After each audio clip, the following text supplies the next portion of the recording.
Buenos días, amigos. Nuevamente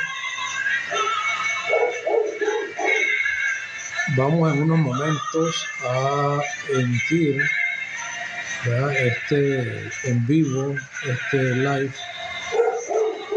para hacer un poco de historia de lo que significa en realidad el Día Nacional de las y los Trabajadores, perdón, el Día Internacional de las y los Trabajadores. Entonces, vamos a estar hablando de la historia, lo que surgió para que se tomara la decisión de que fuera el 1 de mayo como un reconocimiento, ¿verdad?, al Día de las y los Trabajadores a nivel mundial. Entonces vamos en unos momentos, ¿verdad?, a dar inicio y esperando a que más y más compañeras y compañeros se vayan sumando. Personas que les interese en realidad lo que signifique este día tan memorable, este día tan alegre hoy en día para todas y todos, pero que tiene una historia de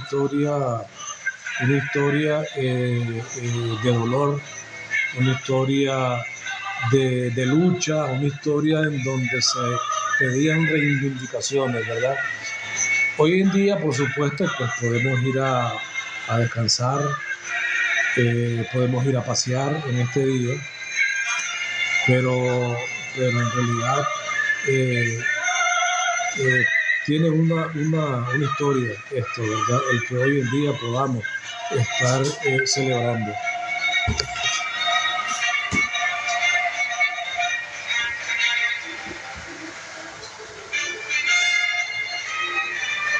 En unos momentos, ¿verdad?, vamos a dar inicio.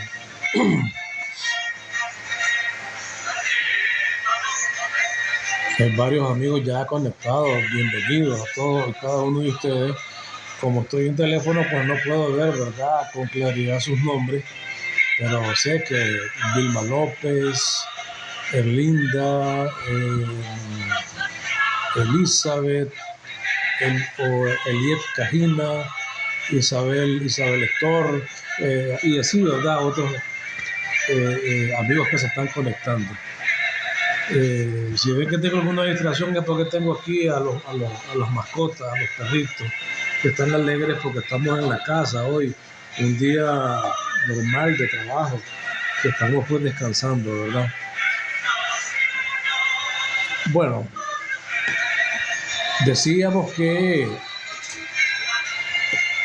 el Día Internacional de los Trabajadores tiene una lucha centenaria, una lucha desde el siglo XVIII, a mediados del siglo XVIII, inicios del siglo XIX, y en Nicaragua, pues, que somos un país joven, un continente joven, luego de que fueron asesinados nuestros ancestros, ¿verdad?, y que se les fueron robadas todas sus tierras, es una historia pues un poco más nueva, sin embargo no tan larga, de la lucha de los otros pueblos de Europa, de Norteamérica, porque hay que decirlo, Norteamérica, ¿verdad?, que fue donde primeramente se dieron estas revoluciones de fábricas, ¿verdad?, de textiles y cosas así.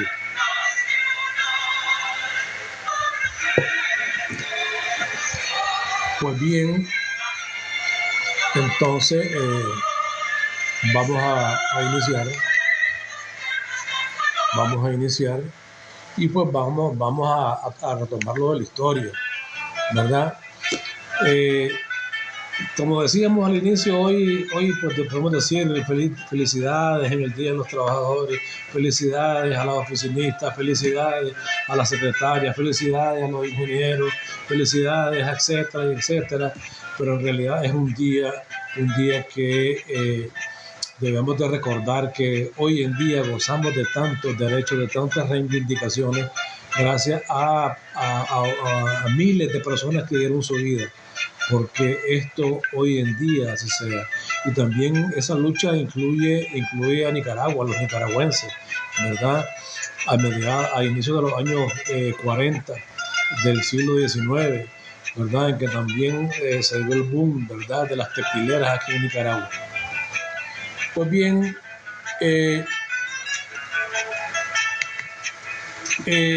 la verdad es de que antes, hoy podemos ver el día, ¿verdad? En Nicaragua, 72 horas en la semana, 72 horas en la semana para trabajar, horas laborables. Hoy gozamos de horas extras, hoy gozamos de días feriados, hoy gozamos de días asuetos, ¿verdad? Pero esto antes no era así. Antes los trabajadores del siglo XVIII, del siglo XIX, incluso tenían jornadas laborales extenuantes de 18 horas, 18 hasta 20 horas. Esta gente, ¿verdad? Estos hermanos solamente prácticamente llegaban a su casa, ponían la cabeza y nuevamente 3 horas después a alistarse para ir al trabajo nuevamente. Esa era la lucha, ¿verdad? ¿Por qué las mujeres no podían ni siquiera atender a sus hijos? Las mujeres no podían atender a sus hijos, ¿verdad? La mujer que estaba embarazada no tenía derecho a descansar, no tenía derecho a recibir atención médica, tenía que estar ahí amarrada, esclavizada en su puesto de trabajo, en su fábrica, trabajando. Y al empresario, al burgués, no le importaba, ¿verdad? No le importaba, solamente les interesaba que esta gente trabajara, ¿verdad? Para explotarlo y ellos aumentar sus riquezas. Así era la vida de los trabajadores. Imagínense ustedes, si hoy nosotros pensamos que nuestra vida es difícil, imagínense ustedes hace 2 siglos atrás. 18 horas de trabajo extenuante. Y aunque en Estados Unidos ya pues las centrales obreras habían ido a la huelga, se estaban organizando y estaban pidiendo reivindicaciones. Y sí hubieron por ahí algunas leyes, ¿verdad? Algunas leyes que empezaban a suavizar las horas laborales, en los convenios laborales, etcétera. Sin embargo, eran irrespetados. Simplemente ahí estaban las leyes, pero no eran respetadas por ningún empresario, por ningún burgués. Eso es ¿por qué? Porque en el burgués hay conciencia de clase, imagínense ustedes. En el burgués hay conciencia de clase. Él está consciente que su clase es la clase alta, la clase burguesa, y que su clase ha nacido para someter a las y los trabajadores. Eso es conciencia de clase, ¿ya? Y para nosotros los trabajadores también debemos de tener conciencia de clase, que significa de que estamos claros de que pertenecemos a la clase trabajadora, a la clase que ha sido históricamente dominada y que tenemos que estar unidos. ¿Para qué? Para lograr que se mantengan hoy en día, porque antes no había, ¿verdad?, esas reivindicaciones justas por las que estos cientos y miles de personas, mujeres, hombres y niños, dieron su vida. Entonces, por acuerdo del Congreso Obrero Socialista de la Segunda Internacional, celebrado en París en 1889, es una jornada de lucha reivindicativa y de homenaje a los mártires de Chicago. Estos sindicalistas anarquistas, así les llamaban anarquistas, ¿verdad?, fueron ejecutados en Estados Unidos por participar en las protestas de lucha por la consecución de la jornada laboral de 8 horas, que tuvo su origen en la huelga iniciada el 1 de mayo de 1886 y su punto álgido 3 días más tarde, el 4 de mayo, en la revuelta de Haymarket. A partir de entonces se convirtió en una jornada reivindicativa de los derechos de los trabajadores en sentido general, que es conmemorada en mayor o menor medida en todo el planeta. Por supuesto que no todos los países celebran el Día del Trabajador, pero sí la mayoría, la gran mayoría. ¿Quiénes no la celebran? En Estados Unidos, por ejemplo. Estados Unidos, Canadá y otros países por ahí, europeos.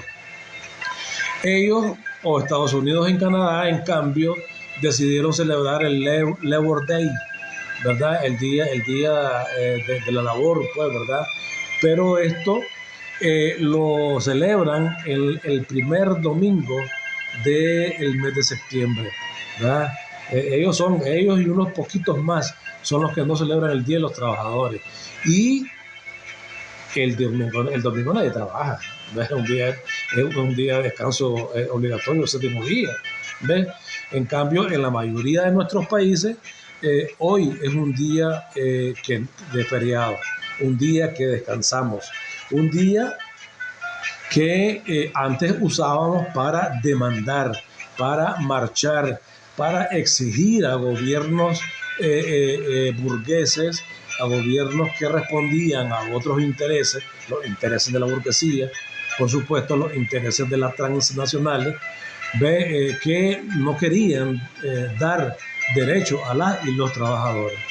Entonces, ¿y estos países por qué hicieron esto? Bueno, pues porque no querían, ¿verdad? No querían que los comunistas, que los socialistas fueran avanzando, ¿verdad? Agarrando campos en estos países. La reivindicación básica era la de jornadas laborales de 8 horas. 8 horas, ¿verdad? Porque lo que se pretendía era que, hombre, trabajabas 8 horas, estás en ocio 8 horas más, ¿verdad? O sea, para hacer tus compras, para hacer tus gestiones, para ir a ver los niños los problemas del colegio, para cualquier situación que tengas que responder como padre de familia, como ciudadano, ¿verdad? Como hombre, como mujer, ¿verdad? Para ir al médico, etcétera. Y 8 horas de descanso. O sea, 8 horas para trabajar, 8 horas para dedicarlo a otros quehaceres cotidianos, ¿verdad? Y 8 horas para poder dormir. Recordemos, eran 18 horas las que se trabajaban antes. Significa que apenas tenías 6 horas para descansar. O sea, 6 horas de la fábrica a tu casa. ¿En cuánto tiempo te trasladabas? ¿En 10 minutos, 5 minutos, 1 hora? Entonces, dependiendo del tiempo que te tomara llegar a tu casa, ¿verdad? Desde ahí tenías 6 horas, o saliendo de la fábrica, del trabajo, tenías 6 horas para atender a tus hijos, para atender a tu esposa o al esposo, para atender situaciones, ¿verdad? Y como lógicamente llegabas de noche, casi de madrugada a tu casa, únicamente cenar, descansar 4 horitas y nuevamente levantarte, ¿verdad? Para prepararte e ir nuevamente al trabajo. Eso era la vida de los trabajadores, ¿verdad? Antes, a 2 siglos atrás, 150, 160, 170 años de lucha para que hoy podamos estar en otras situaciones. Pues surgieron por eso varios movimientos, cientos de movimientos. En este contexto se producen varios movimientos. En 1829, o sea, estamos hablando de 194 años, 195, 94 años, se formó un movimiento para solicitar a la legislatura de Nueva York la jornada de 8 horas. Antes existía una ley que prohibía trabajar, oigan bien, más de 18 horas. Una ley que prohibía trabajar más de 18 horas, imagínense ustedes, salvo casos de necesidad, salvo que hipocresía más grande, ¿verdad? Si no había tal necesidad, cualquier funcionario de una compañía de ferrocarril que hubiese obligado a un maquinista o a un furgonero a trabajar jornadas de 18 horas, ¿verdad? Pues le pagaban una multita de $25. Claro, $25 para aquella época pues era bastante. Sin embargo, no le impedía, ¿verdad?, a los empresarios, a los oligarcas, a la burguesía, eh, eh, hacer lo que quisieran con los trabajadores. En 1868, el presidente Andrew Johnson de Estados Unidos, estamos hablando, ¿verdad?, ¿ya?, promulgó la llamada Ley Ingersoll, estableciendo la jornada de 8 horas. Al poco tiempo, 19 estados sancionaron leyes con jornadas máximas de 8 y 10 horas, aunque siempre con cláusulas que permitían aumentarlas entre 14 o 18. O sea, en otras palabras, se limpiaban, ya ustedes saben qué, con las leyes. Estamos hablando de Estados Unidos, ¿verdad? O sea, en Estados Unidos y otros países imperialistas, ¿verdad?, otros países industrializados, han hecho lo que han querido con las leyes, ¿verdad? Han hecho con los derechos de los trabajadores lo que ellos han querido. Entonces, bueno, y todo esto motivaba a que el trabajador continuara en su lucha. Entonces, el sábado 1 de mayo de 1886, 200.000 trabajadores inician una huelga, mientras otros 200.000, ¿verdad?, también, ¿verdad?, estaban amenazando con irse, ¿verdad?, a la huelga. Entonces en Chicago era la ciudad más industrializada de Estados Unidos, una de las ciudades más grandes, ¿verdad? Las condiciones de los trabajadores eran mucho peores que en otras ciudades.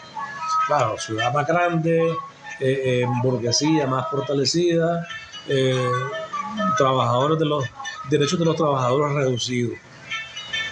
Entonces, las movilizaciones siguieron los días 2 y 3 de mayo. La única fábrica que trabajaba era la de maquinaria agrícola Hillman. Y estaban trabajando, ¿por qué? Porque metieron esquiroles a trabajar. O sea, los trabajadores reales estaban en huelga. Pues metieron a unos esquiroles por ahí, ¿verdad?, para poder poner en marcha la fábrica esta Hillman. ¿Por qué estos trabajadores estaban molestos? Hombre, pues porque desde el 16 de febrero de ese año, ¿verdad?, querían descontarle a los trabajadores una cantidad de su salario para la construcción de una iglesia. Imagínense ustedes qué belleza. Así era en esos tiempos. Ya era responsabilidad de los obreros dar de su dinero para construir templos, para construir otras cosas, pues, que eran en realidad, hombre, en este caso, pues, obligación de la iglesia, ¿no? Si es una obra de progreso comunal, es responsabilidad del gobierno central o del gobierno municipal, ¿verdad?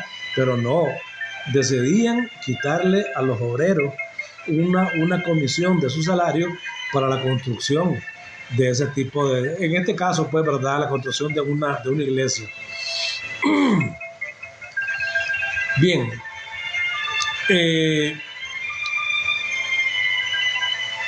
el día que hablamos, ¿verdad?, que es donde se da esa tragedia de los mártires de Chicago, se concentraron en la plaza de Himmler, que eran más de 20.000 personas que fueron reprimidas, ¿verdad? Y eso fue algo montado, hay que dejarlo claro, fue algo montado. La policía o la Guardia Nacional de Estados Unidos, en este caso, porque estamos hablando de Chicago específicamente, estas protestas se dieron en muchos países de Europa, que eran mucho más avanzados que Estados Unidos. Pero en Estados Unidos siempre han sido ellos más avanzados, entre comillas, ¿verdad?, en cuanto a la democracia. Entonces, estaban los 20.000, más de 20.000 personas en realidad, trabajadores y trabajadoras, en huelga, marchando, protestando. ¿Y qué hizo el gobierno de Chicago, ¿verdad? ¿Qué hizo con el alcalde incluso y los empresarios? Hombre, mandaron a tirar bombas, y después dijeron que fueron los huelguistas, los trabajadores, los que le dispararon, ¿verdad?, provocando supuestamente muertes de policía y guardias de Chicago. Entonces esto da supuestamente, ¿verdad?, la pauta para que ya la policía y la Guardia Nacional de Estados Unidos reprimiera a los trabajadores, ¿verdad? Entonces hubo una cantidad de 38 muertos, ¿verdad?, y más de 200 heridos.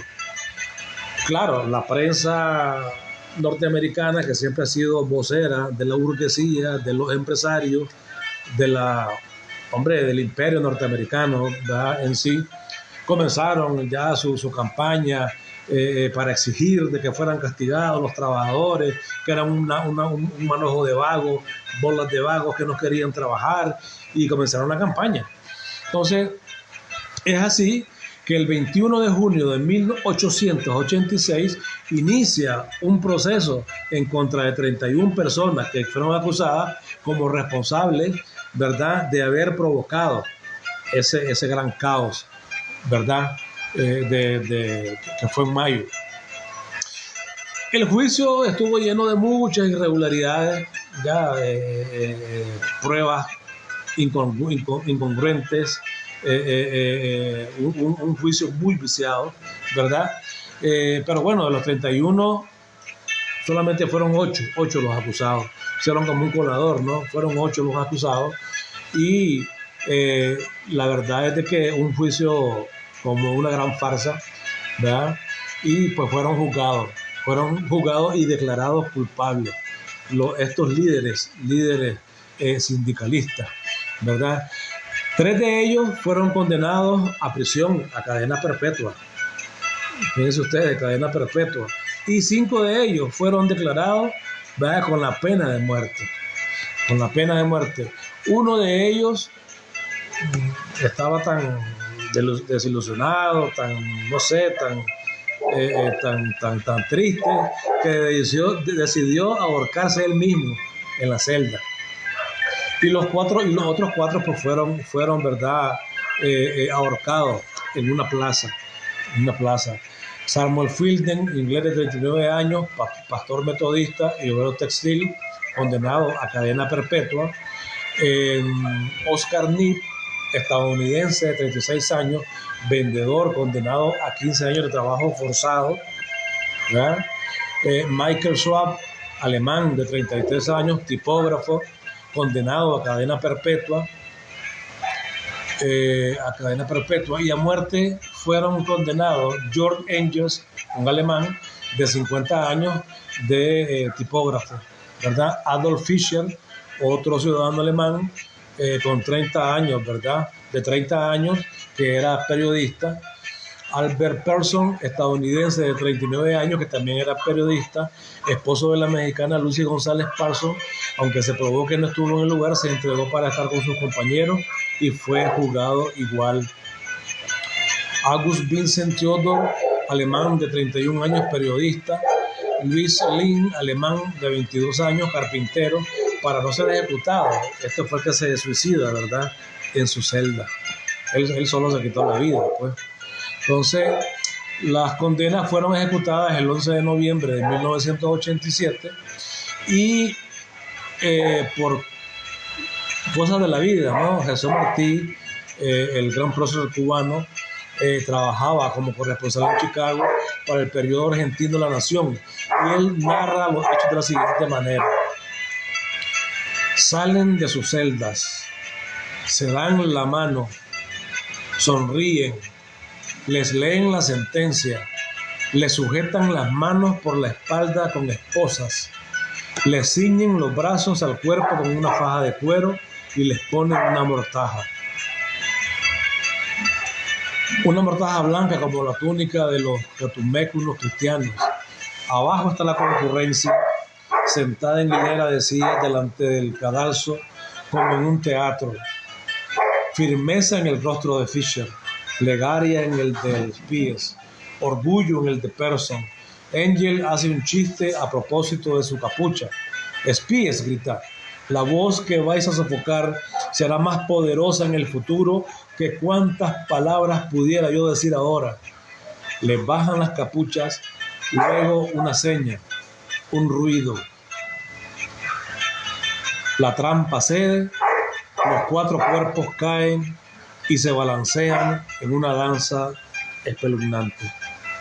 Ustedes saben, ¿verdad?, cómo es ahorcar a las personas. Les abren, ¿verdad?, la trampa que está debajo de sus pies y comienzan pues cada quien a hacer lo suyo, ¿no? A agonizar. Los sucesos de Chicago, además costaron la vida de muchos trabajadores y dirigentes sindicalistas. No existe un número exacto, pero miles fueron despedidos, detenidos, procesados, heridos de bala o torturados. La mayoría eran inmigrantes.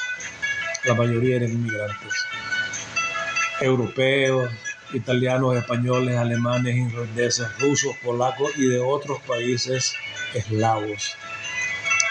Entonces, por eso es de que se da, ¿verdad?, en el segundo congreso y se toma la decisión de tomar el 1 de mayo como el Día Internacional de las y los Trabajadores, ¿verdad?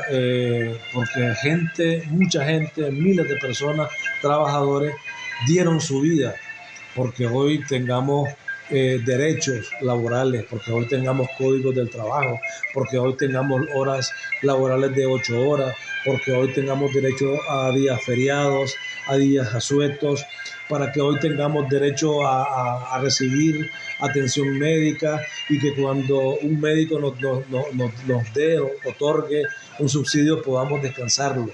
Nada de esto antes era posible. Y para la mujer igual, ¿verdad? Para la mujer, al menos aquí en Nicaragua y en muchos países más, yo sé, las mujeres cuando están en estado de embarazo, se les da 40 días antes y 40 días después para poder, ¿verdad?, prepararse para dar a luz a su hijo. Aparte de eso, con la seguridad social, recibir la leche para la lactancia de sus hijos, ¿verdad? Y un sinnúmero de beneficios que hoy en día gozan los trabajadores a nivel mundial. En el caso de Nicaragua tenemos tantos y tantos, ¿verdad?, beneficios como trabajadores. Pero ahora quiero hablarles de la historia de cómo nace en Nicaragua. En Nicaragua, bueno, ya sabemos nosotros de que aquí, pues nuestro país fue invadido por los españoles hace 500 y pico de años. Aquí no teníamos trabajadores, lógicamente lo que teníamos eran a nuestros ancestros que vivían de la tierra. Y en ese proceso de invasión, porque es una invasión la que hubo de parte de los españoles, y verdad, a menos en América Latina, los ingleses en Norteamérica, y otros, ¿verdad?, en Sudamérica. Pues bien, fue un proceso de 200, 300 años en que nuestros ancestros fueron siendo diezmados. Se les fueron robando sus tierras. De manera descarada les iban robando sus tierras, y los mestizos, los criollos, con la burguesía española y con la burguesía criolla, fueron agarrando esas tierras para cultivar y se fueron creando los cultivos. Pero es hasta, bueno, en los años, en el siglo XVIII, con la invasión luego de la invasión de William Walker, que se quiso también apoderar de Nicaragua. Recuerden que se erigió presidente de Nicaragua, un extranjero, sin vergüenza. Pero bien, luego de que es derrotado William Walker, ¿verdad?, por el ejército nacionalista, por las fuerzas de Centroamérica, ¿verdad?, y que es expulsado, pues ya sabemos todos de que vino el periodo de los 30 años de gobiernos conservadores, en donde se da pues este boom, ¿verdad?, de la cosecha del café, de la cosecha del algodón, en fin, pero todavía no habían fábricas en Nicaragua, no habían trabajadores, por así decirlo. Sí habían campesinos, por supuesto, sí habían artesanos que trabajaban, ¿verdad? En nuestra patria. Sin embargo, los conservadores y todo lo que estaba atrás de ellos querían someter, ¿verdad? A nuestros hermanos, ¿verdad? De quienes descendemos nosotros. Pero es hasta 1930 y pico. Bueno, exactamente con el surgimiento de la Segunda Guerra Mundial ya habían asesinado a Sandino, Sandino pues ya había conocido a la clase obrera en México, en Guatemala, otros países, ¿verdad? Y Sandino sabía lo que era en realidad la clase trabajadora. Aquí en Nicaragua, como decía, apenas era algo que estaban haciendo. Pero bien, se da la Segunda Guerra Mundial, ¿verdad? En 1939, y esto provocó que muchos de los productos que eran importados dejaran de venir a Nicaragua, pues a Centroamérica, América Latina, a todo esto. Y es así que surgen, ¿verdad?, el surgimiento de la industria sustitutiva para poder paliar esa necesidad. Y por lo tanto, esta fábrica, estas industrias necesitaban trabajadores. Y es así como nace el movimiento obrero en Nicaragua. En la capital y cabeceras surgió una mano de obra masiva que se organizó en el movimiento sindical con reivindicaciones salariales, gremiales y demandando un código del trabajo. Porque aquí venían igualitos, venían a robarte, no querían ni pagar, pues querían que trabajaras, pero no querían ni pagarte. Entonces tuvieron que lidiar con la competencia de un ala somocista, porque también Somoza recuerden que Somoza, luego de que asesina a Sandino, luego le da golpe de estado a su tío Sacasa, ¿verdad? Y se erige como presidente de Nicaragua. Y ahí empezaron una serie de problemas para él, porque nadie lo quería. Solamente los somocistas, por supuesto, ¿verdad? Y la Guardia Nacional, que había sido creada por él y los norteamericanos. Entonces, bueno, Somoza era un tipo muy, muy hábil, ¿verdad? Y quería mantener sometido a los trabajadores, a las centrales obreras, y entonces él también formó su sindicato. ¿Para qué? Para someter a los trabajadores, para hacerse loco con las reivindicaciones. Entonces, decíamos, los trabajadores tuvieron que lidiar, ¿verdad?, con la competencia de un ala somocista en el movimiento sindical, porque Somoza jugó a ser un reformista social. Él jugaba a ser un reformista social, ofreciéndole a los obreros el código de trabajo y otros beneficios sociales. Sin embargo, cuando se le iba a las manos, ¿qué es lo que hacía? Lo reprimía el movimiento obrero. Los dirigentes socialistas, carentes de experiencia, socialistas porque era un pensamiento socialista, pues. Recuerden que todas estas ideas vienen de Europa, ya Rusia, la Unión Soviética, ya estaba, ¿verdad?, en su auge, ya era reconocido por sus pensamientos socialistas, ¿verdad?, hacia los trabajadores. Pues bien, esta gente nace con esa concepción, ¿verdad? Sin embargo, no tenían experiencia política. Entonces, y coincidieron con los colaboracionistas, o sea, con los somocistas, en la necesidad de construir una central de trabajadores. ¿Ven? Captaron más espacios por la experiencia ganada, porque los colaboracionistas estaban más interesados en figurar ante Somoza.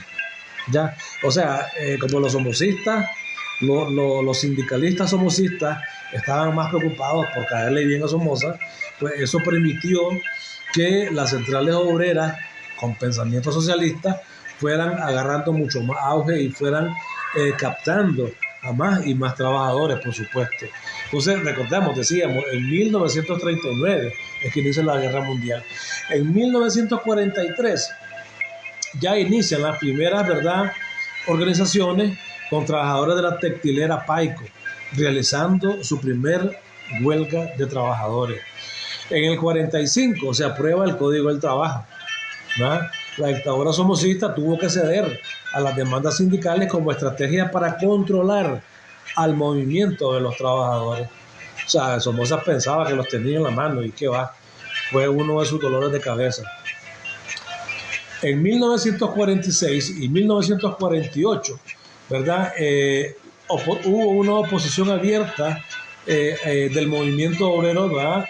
Pero la represión no se hizo esperar, la represión se recrudeció y ya todos sabemos, pues para esa época ya estaba el Partido Liberal Independiente, el Partido Socialista, el Partido Nosotros los Trabajadores, pero ellos estaban más preocupados por otras cosas más que por llevar la lucha de los trabajadores, ¿verdad? Para que fueran reivindicados. Entonces, esta gente desperdició la oportunidad de estar de la mano de los trabajadores, y eso hubiera hecho posible de que el somocismo fuera derrotado más fácilmente, pero esta gente, Partido Conservador, los socialistas, ahí ellos mejor estaban más esperanzados en dialogar con Somoza para obtener prebendas, para obtener curules, etcétera. Es por eso de que el movimiento obrero siempre fue independiente. Tenía aquí un poema que nuestro gran poeta universal Rubén Darío les dedicó a los trabajadores, y dice: al obrero, canto al obrero, su afán y su brazo es su tesoro, trabajando gana oro, el oro padre del pan. Canto al que es deber fiel del mundo ante el crudo soplo, con su azuela, con su escoplo, con su lima y su cincel, a quien en su labor desde el pensamiento espacia de la augusta aristocracia del deber y del honor. Mujer y hombre, ambos a dos, hacen que el trabajo irradie. Ellos cumplen como nadie los mandamientos de Dios. Diadema resplandeciente que debe ser bendecida, la del que gana su vida con el sudor de su frente. Y hace el buen trabajador que donde va, dicha deja, sus mieles como la abeja, su casa como el castor. El brazo es el corazón, es poderoso instrumento, y es trabajo el pensamiento, y es trabajo la oración. Dios, que hizo todas las cosas, es un gran trabajador, es el divino pintor que pintó todas las rosas, y juntando su poder una estatua y una estrella, hizo la cosa más bella de este mundo, la mujer. Dios, que por tal trabajo todo lo que se conciba, las estrellas de allá arriba y las flores de aquí abajo. En dos cosas que yo anhelo, la felicidad se encierra: trabajar aquí en la tierra y adorar allá en el cielo. Concluyo: tened valor, os habla el bate que os deja, obrera, imita a la abeja, obrera, imita al castor. Rubén Darío. Este poema lo escribió en febrero de 1889 en Valparaíso. Pues bien, quería compartir con ustedes, ¿verdad?, este análisis, esta historia de lo que es en realidad el surgimiento de los movimientos obreros en el mundo, del por qué hoy estamos celebrando el Día Internacional de los Trabajadores, y decir que aquí en Nicaragua tenemos mucho que celebrar, como decía, en años anteriores teníamos que ir a las calles a marchar, a exigir, ¿verdad?, a gobiernos que nos robaban nuestros derechos como trabajadores, como ciudadanos. Y no solamente a los trabajadores, a todos los nicaragüenses, por supuesto, se les robaban sus derechos, nos robaban nuestros derechos. Entonces, hoy en día ya no vamos a las calles, hoy en día descansamos este día, ya luego de jornadas arduas de lucha desde antes, decíamos desde 1939, aquí en Nicaragua, y en el mundo pues desde los siglos XVIII, inicios del siglo XVIII. Nosotros pues a inicios del siglo XIX es que estamos, ¿verdad?, en esta lucha, y podemos decir de que tenemos un gobierno que nos representa. Y con esto decir, ¿verdad?, que pertenecemos a la clase trabajadora no es decir que somos menos, no. Estamos conscientes que somos la levadura, somos la levadura de la comunidad, de un país, de una sociedad. Somos la levadura porque gracias a nosotros, gracias a nuestro esfuerzo, es que se puede forjar esa masa del pan de la sabiduría, del pan del conocimiento, del pan de las responsabilidades, del pan, ¿verdad?, que da vida, por supuesto, y mantiene vida en nuestra familia. Entonces, es por nuestras luchas.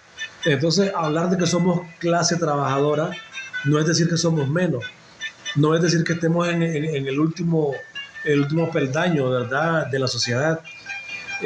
Por supuesto, estamos abajo, pero como todo ciudadano tenemos derecho a aspirar, y tenemos derecho a un gobierno que nos ayude a que nuestras aspiraciones sean una realidad. Y eso es lo que está sucediendo, o eso fue lo que sucedió el 19 de julio de 1979 con el triunfo de la Revolución Popular Sandinista. Apenas estaba dando los primeros pasos la joven revolución, pero ya todos sabemos de que no se permitió, hubo agresión extranjera que era llevada a cabo por traidores, ¿verdad?, nicaragüenses, y no se pudo pues completar. Pero en esta segunda etapa de la revolución, desde el año 2007, pues estamos retomando con el programa histórico del Frente Sandinista, con el programa histórico, ¿verdad?, que Sandino quería llevar para todos aquí en Nicaragua. Solo la clase trabajadora, decía, podrá llegar hasta el final, decía el general Sandino. ¿Ves? Y además decía, tengo la dicha de que por mi sangre corra, ¿verdad?, esa sangre indohispana de la clase obrera de Nicaragua, de Indoamérica. Entonces,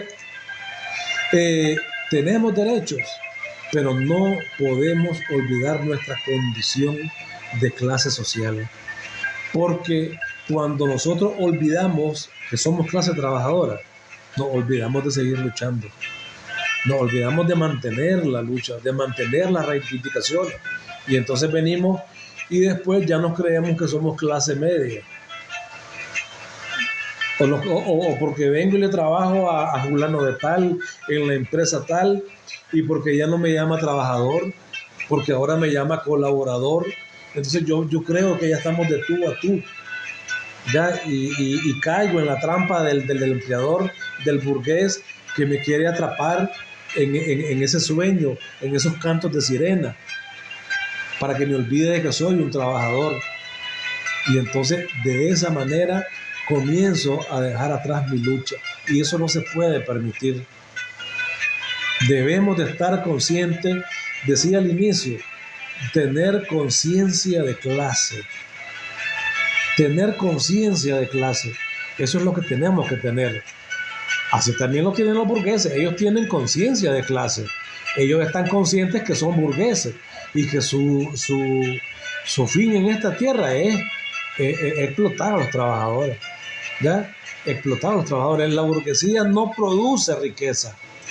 La burguesía no produce riqueza. El que produce la riqueza somos los trabajadores. Los burgueses lo que ponen es sus recursos, ¿verdad?, su dinero para crear las condiciones y crear fuentes de trabajo. Pero ya decíamos, en ese boom de las textileras en el 39, en el 40, la burguesía Somoza puso su dinero, ¿verdad?, para crear estas empresas. Pero faltaba lo más importante, el alma de esa empresa o de las empresas, somos los trabajadores.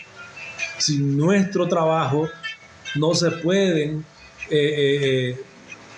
no pueden trabajar esas empresas. Entonces, quien produce la riqueza somos los trabajadores, no es la burguesía. Además, recordemos que la burguesía, el origen de su riqueza es de todo el robo que han hecho, ¿verdad?, a nuestros ancestros, de todo lo que le robaron a nuestros ancestros. De ahí proviene la riqueza de la burguesía, de la aristocracia, de los que se creen dueños de Nicaragua. Entonces alguien me dice, pero es que, bueno, pero aquel es sandinista y quieren dar un Rolex. ¿Y cuál es el problema que ande un Rolex? Si es un ser humano. Y como ser humano tiene ambiciones, tiene deseos y quiere un Rolex. ¿Cuál es el problema? Y ese Rolex lo va a andar gracias al esfuerzo de su trabajo. ¿Cuál es el problema?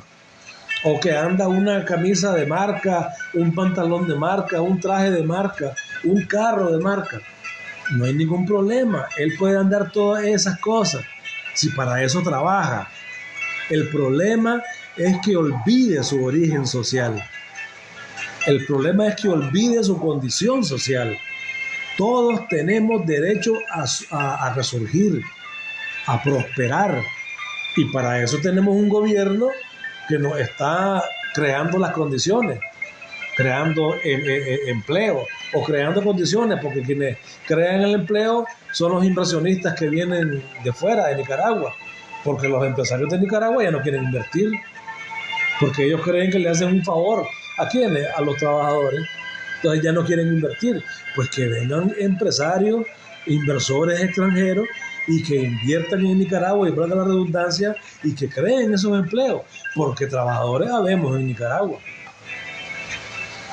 Porque merecemos, ¿verdad? Merecemos el trabajo, merecemos un salario digno y merecemos tener todo eso que deseamos. Lo merecemos. Lo que no podemos es olvidar de dónde venimos. De dónde venimos. Karina Maltés, que me está escribiendo ahí, que puso ahí puso de dónde viene. Ella viene de ahí, Karina Maltés, ¿verdad? Puso el origen de dónde viene. No olvides tus orígenes. No olvides tus orígenes. Somos clase trabajadora y como tal tenemos que estar todos garantizando que tengamos un gobierno que nos represente para que nos garantice eso. ¿Y qué es lo que celebramos? ¿Qué es lo que celebramos, Karina Martínez, Maltés? ¿Qué es lo que celebramos nosotros? Pues que hoy tenemos derecho restituido a la salud gratuita y de calidad. No solamente eso. ¿Cuántos hospitales se han construido con el gobierno sandinista? Los mejores hospitales de Centroamérica están aquí en Nicaragua ahora, gracias a nuestro gobierno sandinista, con nuestros impuestos, sí, con nuestros impuestos. Pero toda la vida hemos pagado impuestos. ¿Y por qué no lo hicieron los otros gobiernos? ¿Por qué no lo hicieron los otros gobiernos si siempre hemos pagado impuestos? Porque no querían, porque no querían restituir eso, más bien querían quitarnos esos derechos. Tenemos también el derecho a la educación para nuestros hijos, para nuestros nietos. Y la educación gratuita y la salud gratuita siempre han estado en la Constitución política, ¿verdad? Desde 1987, nuestra nueva ¿verdad? Constitución política.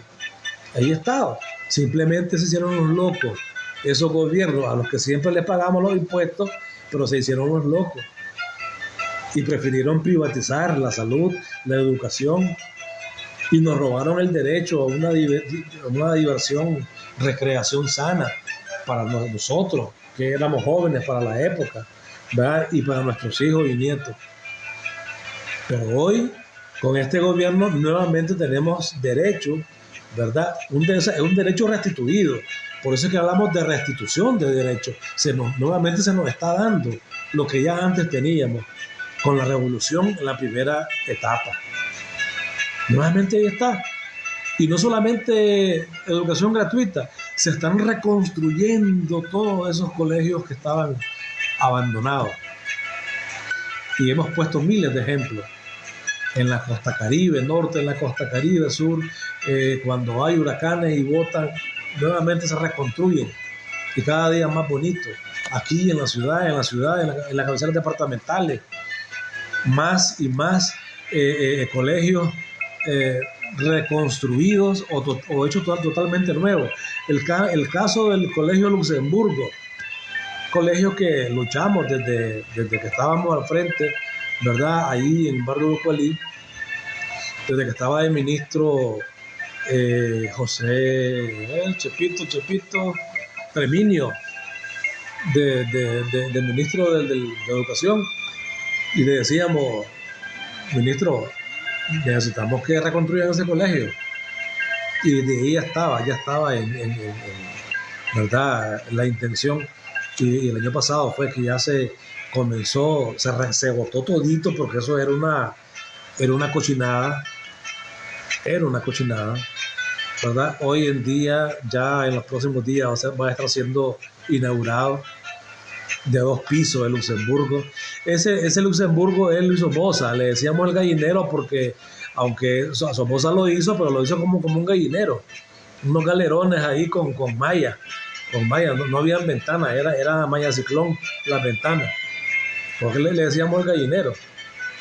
Luego, en los 90, sí es cierto, vino Luxemburgo, el ducado de Luxemburgo, y lo reconstruyó, pero nuevamente se dañó, porque estaba más bonito, pero seguía siendo feo. Hoy en día, ahí van a ver ustedes, vamos a pasar las imágenes cuando se haya reconstruido, bellísimo, de 2 pisos, antes era solamente una planta, hoy son 2 pisos, y de bloque todito de bloque, de concreto, y un área bellísima para los mimados de la revolución, para los niños en Nicaragua, bellísimo. Todos los colegios ahora tienen esa misma edificación, lindísimo. El colegio de aquí, de Villa Jerusalén, lindísimo.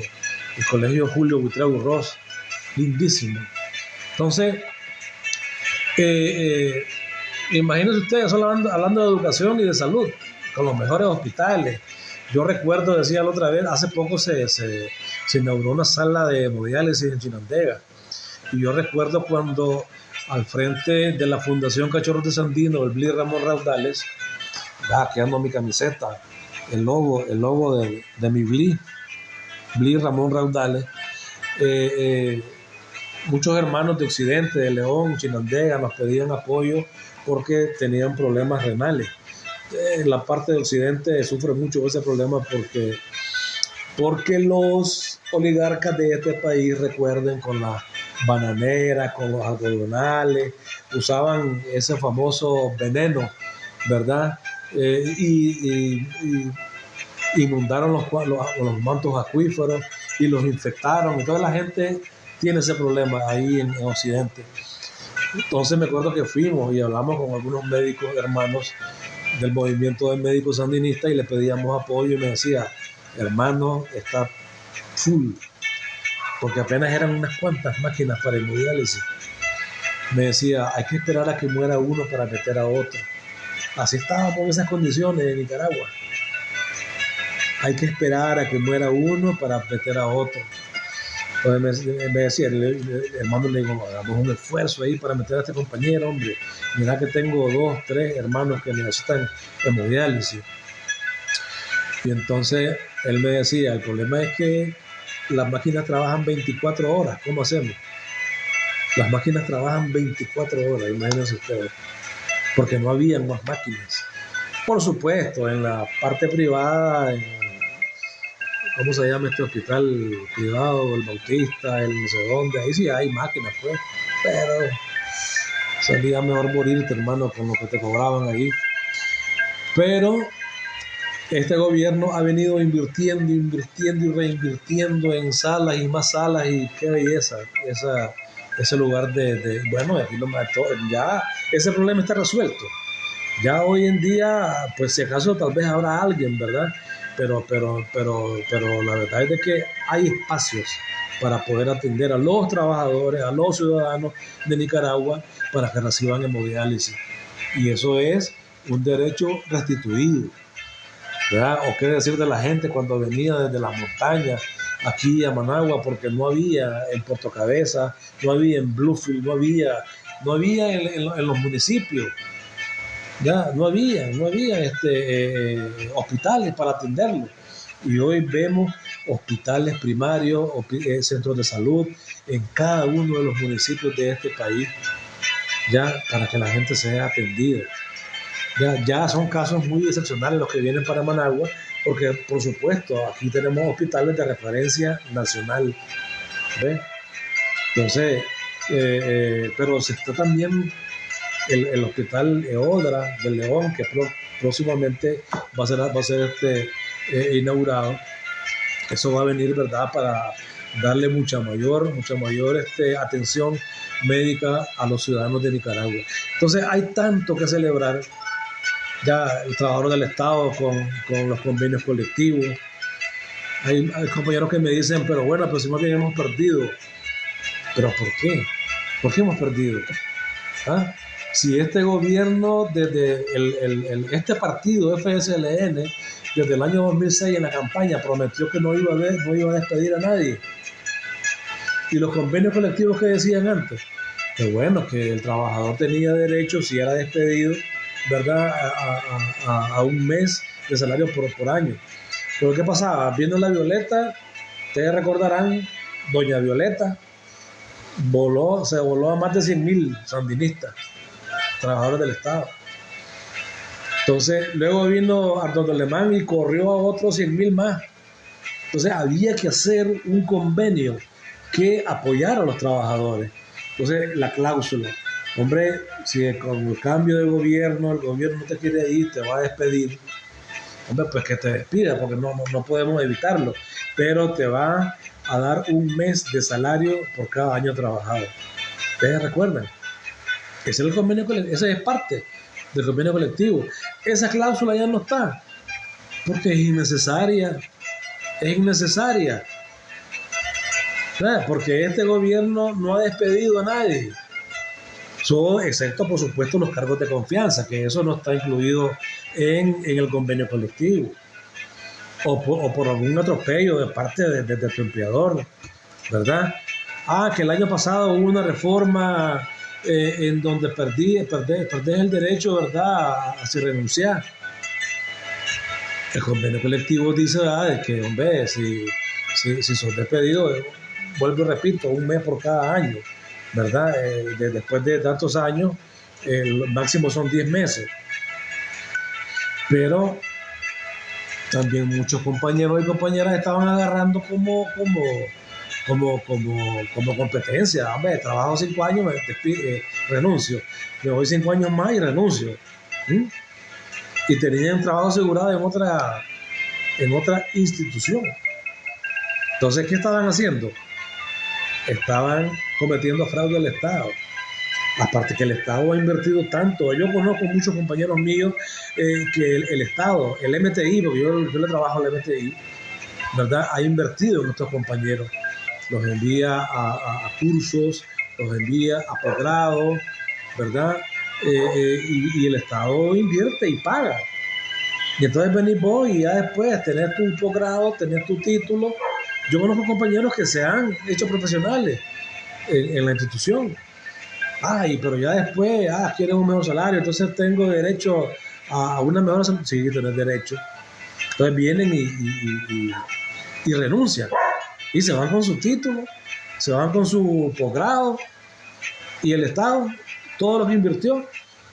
Entonces había que hacer una reforma, ¿verdad? Había que hacer una reforma, y la reforma fue eso, que los trabajadores del Estado, porque esto únicamente aplica para trabajadores del Estado, ¿verdad?, cuando renuncien, iba a haber un nuevo calendario. Sí perdieron, pero es que eso es únicamente cuando vos estás renunciando. Y el origen de la ley, ¿verdad?, el origen de esa ley no era cuando vos renunciaras, era cuando eras despedido injustamente. Pero aquí nadie te está despidiendo. Nadie te está despidiendo, sos vos el que te está yendo. Y el Estado invirtió dinero y tiempo en vos. Porque repito, yo conozco muchos compañeros que el Estado viene, hombre, la institución, en este caso, pues va el MTI. Pido permiso porque tengo clase mañana a tal hora. Y el Estado de Nicaragua, los ministerios, ¿verdad? Quieren que sus trabajadores sean profesionales, que tengan posgrado, que tengan maestrías. Entonces, por supuesto que les da el espacio para que vayan y sean mejores profesionales. Sí, pero que vengas vos y tranquilamente ya te vas con tus títulos y aparte te le llevas un montón de dinero al Estado. Entonces, no, creo que se trata de que tenemos que ayudarnos, ¿verdad? Así que tenemos que seguir adelante. Tenemos un gobierno que está haciendo mucho por nosotros y no olvidemos nuestra clase social. Podemos tener una casita, un carrito, un mejor salario, pero no olvidemos nuestra lucha social, nuestra clase social. Es muy importante que estemos siempre, ¿verdad? Que estemos siempre al lado de nuestro gobierno, que es el gobierno que nos apoya. Entonces, bueno, muchas gracias. Vamos a hacer otro día, otro en vivo para que podamos hablar de este y otros temas de interés. Saludos.